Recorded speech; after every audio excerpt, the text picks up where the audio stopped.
And now, Ask the Candidates with Gary Locke and Ellen Cradwell. I have a question for Mr. Locke. Mr. Locke, you obviously believe that you can step into Governor Lowry's shoes, but what about his other clothing? You know, his suits and whatnot. I think that they need to be carefully tailored to show only where there is disparity, but we need to carefully craft that, and the U.S. Supreme Court has come down with some very clear guidelines. That seems kind of strange. My question is for Mrs. Craswell. I was cleaning out my garage the other day, and I found this magazine, and my girlfriend here wants me to throw it out, but I want to save it. What do you think? That is a life worthy of protecting. If we don't have life, then nothing else counts. Told you. Hey, who did that? Mr. Locke, I'm from Fife, where we have a lot of vampires. And we want to kill them by driving these stakes through their hearts, but some of the guys who have to hold the stakes are starting to complain because of all the rules, you know, like with garlic and crosses and, you know, mirrors and all that. And we were just wondering where you stood on that. We need to involve all the stakeholders, and I propose that within the first 6 months of my administration that all stakeholders identify those regulations that are most cumbersome so that we can target those for reform and streamlining and simplification. Mrs. Craswell, I had one final question. The television program, Almost Live, has been making a lot of jokes about you during the campaign, and if you were elected governor, it'd be reasonable to expect they'd keep doing it. As governor, how would you deal with that? We would work to eliminate that program.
Thank you so much. Well, we've had quite a week. It's that time of the year again. The Forbes magazine list of America's richest. It came out again this week. Once again, Bill Gates, number one. Woo! Yeah. Thank you, Bill. Glad you could be here. Paul Allen, number 3. Coming in at number 2, Florida. Florida is number 2. I actually moved up on the list this year because I transferred my Visa balance to a lower interest card. I don't know. You might have seen it. And I got a rebate back on that Disney video that I got. So that actually pushed me up a few notches. That information from Forbes magazine. In local media, we had a great example this week of how wonderful it is to live in a town with 2 great newspapers. We get full coverage of big events. Now here's the Seattle Times picture of the Middle East Summit. And here is the PI's picture. Two interesting front pages this week that lets you know we get all sides of the story. And I think it's pretty clear who gets first dibs on pictures around here. Although the big news around town this week came from the world of sports. The Seahawks pretty much made it known that they want a new quarterback, and it looks like it might be Sean Kemp. It's just what it looks like. Kemp, as you know, refuses to practice with the Sonics, says he wants to get his head together. He needs a quiet, peaceful place, and really there's no better spot than the Kingdome during a Hawks game.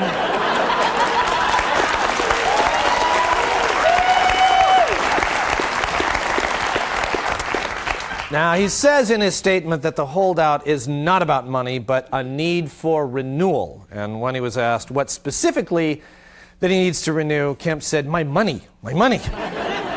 It's kind of sad that, since he signed his contract a few years ago, the NBA salaries, they've just exploded. And now, even those kids who had the towels out to the players, they're making more money than Kemp. He's like way down on the totem pole. But the real thing that's bugging him now is that his name, it keeps showing up on all those Bob Dole campaign signs, which is really, that's really got him. He hates that. In the meantime, you probably saw this week the Sonics were going to sign a new player, then stopped when they found out he was under investigation for murder, which, interesting little interlude this week. In hindsight, they should have realized there was something strange when his photos arrived. They were all front and profile, and that his uniform number had 9 digits. It was a little strange. A strange week, but we'll be done with that. We have a great show, so let's get on with it. Yes, thank you. Let's get on with it. Did you like that ride? Yeah. Was it scary? I thought it was kind of scary. My balloon! Oh, don't cry. We'll get you another one. I don't want that. I want that one. You'll get over it. Come on. Tommy, would you pass the meat, please?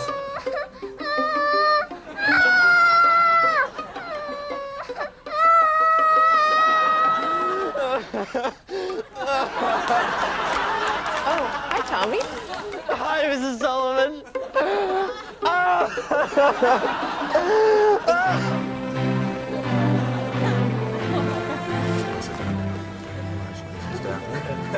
Congratulations, Tommy.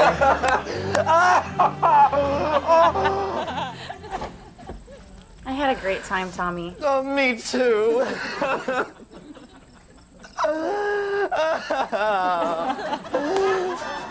And do you, Thomas, take this woman to be your lawfully wedded wife?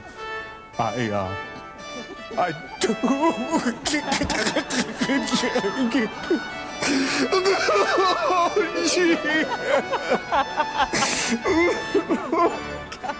And this will be your office. Gee, this is so great.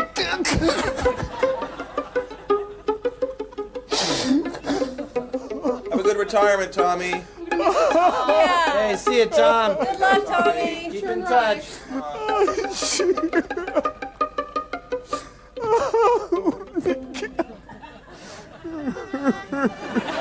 Mr. Smith, now it's been over 80 years since your balloon floated away. Now it's never coming back, and it's time for you to get over it. Get over it? Yes, get over it. You're right. I have wasted my entire life crying over a damn balloon. A balloon. Mr. Smith! Mr. Smith, look! Look!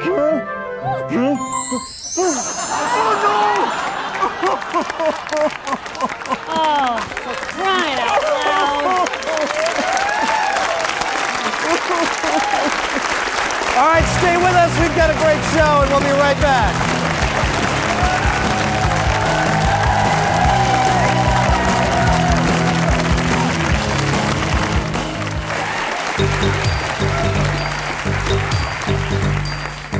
Good evening. In this fast-paced modern world where so much depends on interpersonal communication skills, the fact is that few people understand basic etiquette in dealing with customers, acquaintances, even family members. My guest this evening is an expert in this field, though, and she will be conducting a telephone skills workshop here in town next week. She is Mrs. Barbara Ficklebig. Would you welcome her, please, to the... Pat, she's not here. That's our director. She just called to say she couldn't make it because she couldn't get a sitter. Oh, good. Well, she said she's willing to do the interview on the phone. A TV interview on the phone. That'd be good. Yeah, line 1, Pat. Okay, good enough. All right, why not? Let's talk now to our guest, Mrs. Barbara Ficklebig.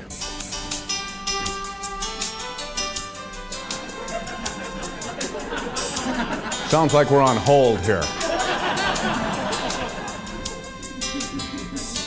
Are you sure she knew we wanted to do this interview now? Yeah, what's up? Yeah, Mrs. Ficklebig, I was kind of expecting you to come down here to the TV studio for this interview. Do you see me?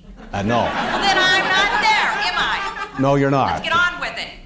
Okay, it just would have been nice, you know, if you would have let us know or Get something. on with it. Okay, I just wanted to ask you about the telephone skills workshop that you're going to conduct. So what about it? Well, I was wondering if it was going to be... Hold on. Sure.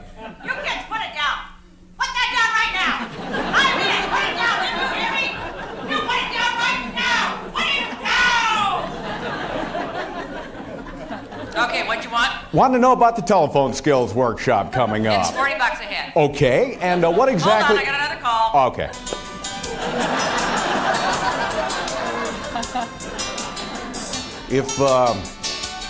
If you're just tuning in, I'm talking to Mrs. Barbara Ficklebig, who is going to be conducting a workshop, telephone skills workshop. I believe it's next Friday. Yeah, you still there? Yeah. I was going to ask you... Hang on, I'm still on the other line. Okay. Anyway, the workshop, the seminar, I'm not really sure what it is. I'll ask her about that. It's going to be held at the Econo Lodge, which I believe is on Aurora Avenue North, isn't it?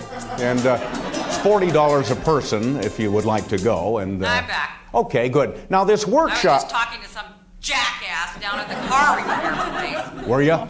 Yeah. Well... So I take my van in there 3 days ago. Uh-huh. 3 days ago. Right. They haven't done a stinking thing. They haven't done a stinking thing in 3 days. Nothing. They've done nothing.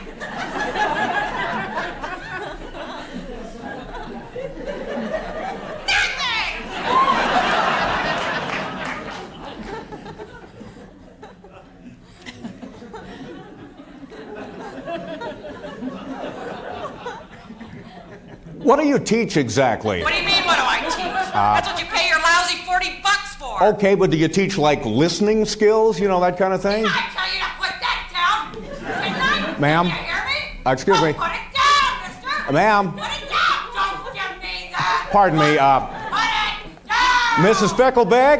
What? I'm afraid we're about out of time here. Yeah, right. So the workshop's coming up next Friday then. It's and not a workshop. It's a seminar, Einstein. Okay, good. I was going to ask you about that. Idiot. And so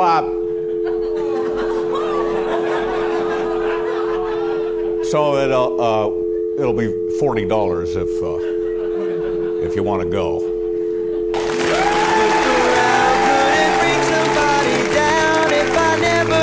Sound again.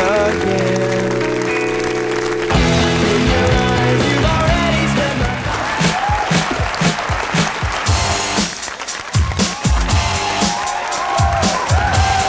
Good evening. Good evening. This is the Late Report. Well, Seahawks quarterback Rick Meyer had 5 turnovers in Seattle's 31-10 loss to Green Bay last Sunday. Meyer explained his performance by saying, "I'm not a very good football player." Puget Sound area Albertson stores are offering flu shots all this week for $10. Not to be outdone, Larry's Markets will unveil their version of a flu shot next week for $150. A ban on jet skis in San Juan County has been overturned by a district court judge who says the county went too far by trying to eliminate them from the water entirely. After his decision, the judge took an early lunch and went jet skiing. Cairo radio traffic reporter Paul Brendel was ordered to pay $228,000 in a civil lawsuit over a United States Forest Service tree reseeding project. Brendel was reportedly so bummed out that he went over to a friend's house and crashed.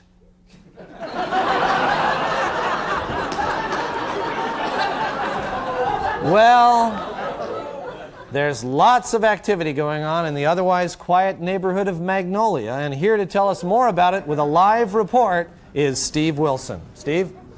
John, I'm here in Magnolia, a neighborhood known for its beautiful homes, its magnificent views, and its understated elegance. But there's a big problem here in Magnolia, a problem which began many years ago and came to a head last February during the February rainstorms. You see, the rainstorms softened the land on the Magnolia Bluff here, causing a landslide to fall down and knock 3 beautiful homes on the water off their foundations.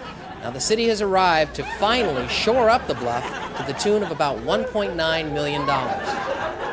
Now, Steve, are there still people living in those houses down below?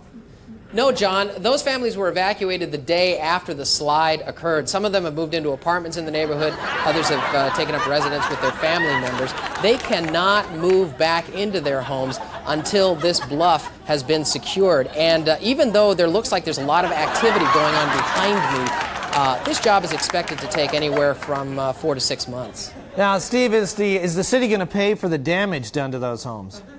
Well, the city says they're not responsible for damage caused to the homes by the slide, and that is why many of the homeowners have decided to file a lawsuit against the city for damages. Steve, what the hell is going on behind you? Well, there's a backhoe and some trucks hauling away dirt. They're shoring up the bluff, John. Yeah, right. Okay, well, that's Steve Wilson in Magnolia shoring up the bluff.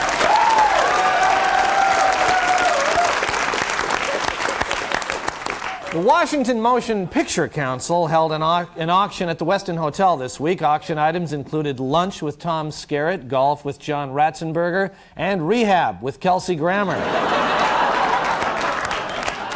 Hundreds of latte masters are vying to earn the title of United States Best Barista this weekend at Coffee Fest in Seattle. Finalists are judged in the categories of foam, androgyny, and disdain.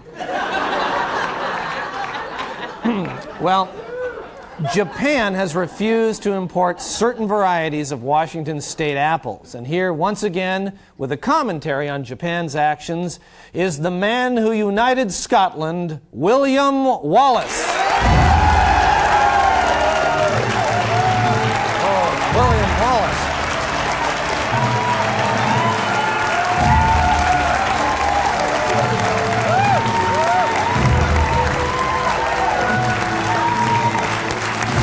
I am William Wallace, and make no mistake about it. This is not just about our apples. It's about our pride. It's about our conviction. And above all, it's about our freedom! William. I mean, we're just talking about apples. Listen to me, John Keister. The Japanese say to us, no, we shan't have your apples. But I say back to them, have you tried one? For once you've tasted a nice tart Granny Smith with its crisp bite and tangy flavor, or a sweet, juicy Rome beauty whose taste grows richer upon bacon, making it perfect for a nice pie. You'll change your tune. Then you'll be pleading with us to let you take some of our apples back to you in Japan. And on that day, I will say to you, yes, you may take our Granny Smiths and our Rome beauties and even our wine saps and Braeburns, but you can never take our freedom! William, they don't want our freedom. Who's being naive now, John Keister? You are. I heard that, and I choose to ignore it.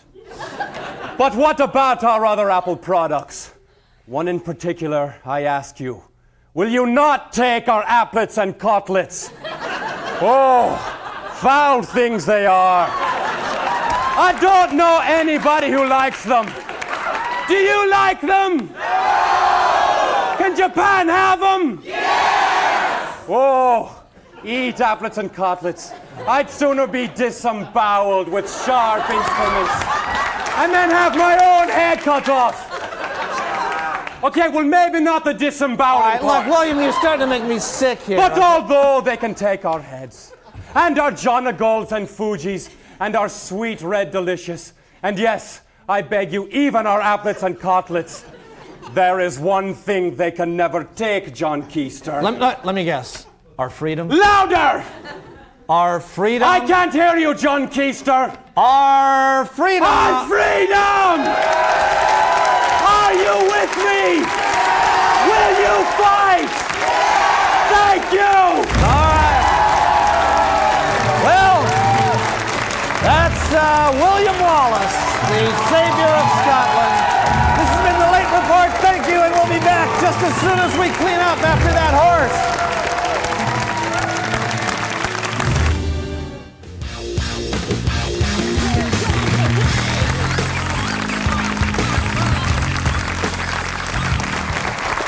that's all the time we have for tonight. Thanks for joining us. What are you doing here? Oh, I forgot. All right. Anyway, that was Bob's only line on the show, so that's okay. Sorry. He's suffering with a bad cold. Get back to Maltby, Bob. Good luck. Anyway, I want to let everyone know that there were no animals harmed during the filming of this show. Isn't that right, Cinnamon? You're back there. Let's hear it for Cinnamon one more time.